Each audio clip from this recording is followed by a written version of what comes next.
नमस्कार दोस्तों, मैं हूं प्रभाकर मणि तिवारी। आप देख रहे हैं मेरा खास कार्यक्रम पॉलिटिक्स विद प्रभाकर। आज फिर आपको पता है, बीते कई दिनों से, कई महीनों से पश्चिम बंगाल में राजनीतिक घटनाक्रम लगातार सुर्खियों में है और अपवाद नहीं है। रोज़ कुछ न कुछ ऐसा हो जाता है जिससे सुर्खियां बनती हैं। आज भी मैं ऐसी दो घटनाओं का जिक्र करूंगा, जिनमें एक तो है बीजेपी से जो अब वापसी की कतार लंबी होती जा रही है टीएमसी में लौटने वालों की, और दूसरे बीजेपी के उस रणनीति की जिसके तहत बीजेपी भी अब अदालत का दरवाज़ा खटखटाएगी उन सीटों पर विधानसभा की जहां हार जीत का अंतर बहुत कम रहा था, उसकी वहां वोटों की दोबारा गिनती की मांग में वो भी हाईकोर्ट जाएगी। और आपको पता है, ममता बनर्जी समेत टीएमसी के 5 नेता हाईकोर्ट का दरवाज़ा खटखटा चुके हैं इसी मांग में। तो इससे लगता है बीजेपी उसी की काट की रणनीति के तहत ऐसा कर रही है। आगे क्या होता है ये बताऊंगा। आगे चर्चा करने से पहले एक बार आपसे अनुरोध करूंगा कि अगर आपने अब तक इस चैनल को सब्सक्राइब नहीं किया है तो कृपया सब्सक्राइब करें, घंटी का बटन दबा दें, मित्रों और परिजनों के साथ शेयर करें और अपनी टिप्पणियों से अवगत कराएं। तो चलिए आगे चलते हैं। सबसे दिलचस्प जो हम देख रहे हैं, चुनाव से पहले जिस तरह टीएमसी से बीजेपी में जाने की कतार लगी थी, दरवाज़ा लगता था खुल गया है बड़ा सा, और जिसको देखो आए दिन लोग शामिल होते रहते थे बीजेपी में। अब चुनाव नतीजे के बाद ठीक उसका उल्टा देखने को मिल रहा है और हमने देखा है मुकुल राय अपने पुत्र के साथ वापस आ गए हैं। उसके बाद सैकड़ों कई बीजेपी के कार्यकर्ता हुगली से बीरभूम तक माफ़ी मांग कर और गंगा जल से शुद्धिकरण कर वापस आ गए हैं। इस बीच टीएमसी के प्रवक्ता और प्रदेश महासचिव कुणाल घोष ने एक दिलचस्प टिप्पणी की है। उन्होंने कहा है कि चुनाव से पहले तो लोग चार्टर्ड प्लेन के जरिए जाकर बीजेपी में शामिल हुए थे और अब टोटो पर चढ़कर टीएमसी में लौटना चाहते हैं। आपको पता है, टोटो एक बिजली से या बैटरी से चलने वाला ई रिक्शा है और कलकत्ता में काफ़ी लोकप्रिय है रिक्शे के विकल्प के तौर पर। तो कुणाल घोष की ये टिप्पणी काफ़ी दिलचस्प है और उन्होंने ये टिप्पणी की है पूर्व सिंचाई मंत्री और हावड़ा जिले के डोमजूड़ में बीजेपी की टिकट पर लड़ने वाले और हारने वाले राजीव बनर्जी को लेकर। बीते दिनों राजीव बनर्जी कुणाल घोष के घर गए थे।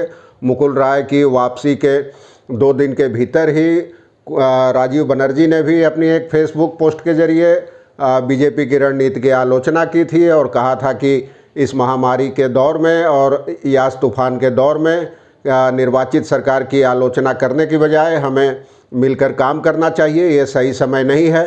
तो ये सब चीज़ें हो रही थी, लेकिन अब इस बीच कुणाल घोष ने दिलचस्प टिप्पणी की है। उन्होंने कहा है कि अब तो सब लोग वापस आने की कतार में है, लेकिन अगर वापस आने की इच्छा जताते ही उनको पार्टी में नहीं लिया जाएगा। कुणाल घोष की दलील थी कि पार्टी इन सब के बिना ही चुनाव जीती है, तो अगर थोक भाव में इनको वापस लिया जाता है टीएमसी में तो उनकी मेहनत का क्या होगा, जिनकी मेहनत से पार्टी ने इतना बेहतर प्रदर्शन किया है, रिकॉर्ड प्रदर्शन किया है। इसलिए सबको पार्टी में लेने का कोई तुक नहीं है। जो लौटना चाहते हैं उनके बिना ही टीएमसी का प्रदर्शन शानदार रहा है। तो इसके बाद ये टिप्पणी माना जा रहा है कि उन्होंने राजीव बनर्जी को लेकर की है। उन्होंने रविवार को एक टिप्पणी की, नवग्राम में एक पार्टी के कार्यक्रम में गए थे। उनका कहना था कि अब तो कई लोग लौटना चाहते हैं बीजेपी से टीएमसी में, क्योंकि बीजेपी बंगाल के खिलाफ साजिश कर रही है, इसलिए ऐसे लोग अब बीजेपी में रहना नहीं चाहते हैं। लेकिन उनका लौटना और नहीं लौटना ये फैसला पूरा ममता बनर्जी पर निर्भर है और ऐसा कोई काम पार्टी नहीं करेगी जिससे कि ममता की शाख पर कोई ठेस आए। और बहुत लोग ये सोच कर गए थे चुनाव के पहले कि टीएमसी चुनाव हार रही है, बीजेपी सत्ता में आएगी, 200 सीटें जीतने का दावा कर रही थी पार्टी। लेकिन वो लोग थोक भाव में बीजेपी में चले गए थे और टीएमसी का मनोबल, टीएमसी कार्यकर्ताओं का मनोबल गिराने की कोशिश की थी। पार्टी के खिलाफ चुनाव लड़ा, प्रचार किया, ये तमाम चीज़ें की और अब लौटने की कोशिश में कोई किसी से मुलाकात कर रहा है, कोई सोशल मीडिया पर पोस्ट लिख रहा है, कोई व्हाट्सएप पर मैसेज भेज रहा है। कौन किसके साथ मिल रहा है इसका कोई मतलब नहीं है। ममता पर भरोसा रखें और ये फैसला ममता बनर्जी करेंगी। तो ये बड़ा दिलचस्प है कि टीएमसी में लौटने वालों की कतार अभी कम होने की बजाय और लंबी होती जा रही है। इससे बीजेपी नेता भी चिंतित हैं। हालांकि बीजेपी में टकराव रहा है पुराने और टीएमसी से जाने वाले नए नेताओं के बीच, ये सब तमाम चीज़ें चल रही है। इस बीच और एक खबर की चर्चा, आपको पता है कि ममता बनर्जी ने नंदीग्राम के चुनाव नतीजे को चुनौती देते हुए एक याचिका दायर की है हाई कोर्ट में। तो हाई कोर्ट में 24 जून को इस मामले की सुनवाई होगी। उसके बाद 4 और नेताओं ने भी उन सीटों पर वोटों की दोबारा गिनती की मांग में हाई कोर्ट की शरण ली है जहां हार जीत का अंतर काफ़ी कम रहा था। टीएमसी के उम्मीदवार वहां हार गए थे। तो ये एक नया मोर्चा है। तो शायद इसी रणनीति का मुकाबला करने के लिए बीजेपी ने भी कम से कम 13 सीटों पर चुनाव नतीजों को अदालत में चुनौती देने का फैसला किया है। जैसा कि प्रदेश अध्यक्ष दिलीप घोष ने शनिवार को कहा कि पार्टी में विचार विमर्श चल रहा है और 13 सीटों पर दोबारा गिनती की मांग में हम अदालत जाएंगे। तो बीजेपी पर्यवेक्षकों का कहना है कि जो ममता बनर्जी समेत टीएमसी नेताओं ने याचिका दायर की है उससे बीजेपी पर एक अतिरिक्त दबाव बढ़ा है। पहले तो चुनावी हार, उसके बाद नेताओं में मची भगदड़ और अब ये उस पर काफ़ी भारी साबित हो रहा है। इसी रणनीति के काट के लिए उसने भी जवाबी हमले की रणनीति अपनाई है और वो जाना चाहती है। नंदीग्राम मामले से लोगों का कहना है कि नंदीग्राम में हुई कथित धांधली से लोगों का ध्यान बटाना चाहती है। तो दिलीप घोष ने कहा कि कहाँ कैसा क्या हुआ है, कैसा हम याचिका दायर करेंगे, इस पे कानूनी सेल के लोग विचार विमर्श कर रहे हैं, उसके बाद इसका फैसला किया जाएगा। और लेकिन दूसरी ओर टीएमसी नेता सौगत राय ने, सांसद हैं, कहा है कि अब तो याचिका दायर करने का समय खत्म हो चुका है। बीजेपी को यह भी पता नहीं है कि 45 दिनों के भीतर याचिका दायर की जाती है। ये बहुत हैरत की बात है।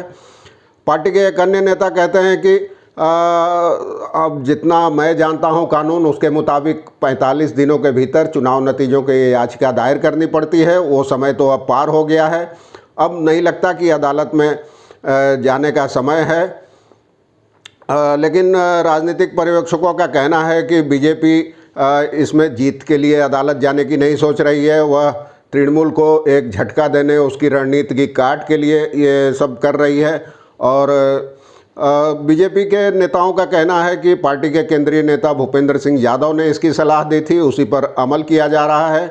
तो ये सब चीज़ें चल रही है। अब क्या बीजेपी की सचमुच अदालत जाएगी या उसने टीएमसी पर दबाव बनाने के लिए ये सब चीज़ें कही है उसके नेता दिलीप घोष ने, या क्या अदालत उन याचिकाओं को मंजूर करेगी बीजेपी की, ये तो आने वाला वक्त बताएगा। लेकिन अभी आरोप प्रत्यारोप और एक दूसरे की रणनीति काटने की रणनीति जो बढ़ रही है उसमें ये नया दांव है। हालांकि कुणाल घोष की टिप्पणी बहुत दिलचस्प है और व्यंग्यात्मक लहजे में जो टिप्पणी की है। और आपको बता दें कि राजीव बनर्जी भी उस टीम में शामिल थे जो चार्टर्ड प्लेन के जरिए दिल्ली गए थे, अमित शाह से मुलाकात की थी और बीजेपी में शामिल हुए थे चुनाव के पहले। उनमें मुकुल राय भी थे उस टीम में। हालांकि मुकुल राय अब वापस आ चुके हैं, तो उसके बाद ही राजीव के वापस आने के कयास भी तेज हो रहे हैं। राजीव ने कुणाल घोष के घर जाकर मुलाकात की थी और उसे सौजन्यता मुलाकात, शिष्टाचार मुलाकात बताया था। लेकिन क्या ये शिष्टाचार उनकी घर वापसी, टीएमसी में वापसी के दरवाजे खोलेगी, ये तो आने वाला वक्त बताएगा। और जैसे जैसे घटनाक्रम बदलेगा मैं आपको जानकारी देता रहूँगा। तब तक के लिए धन्यवाद, नमस्कार।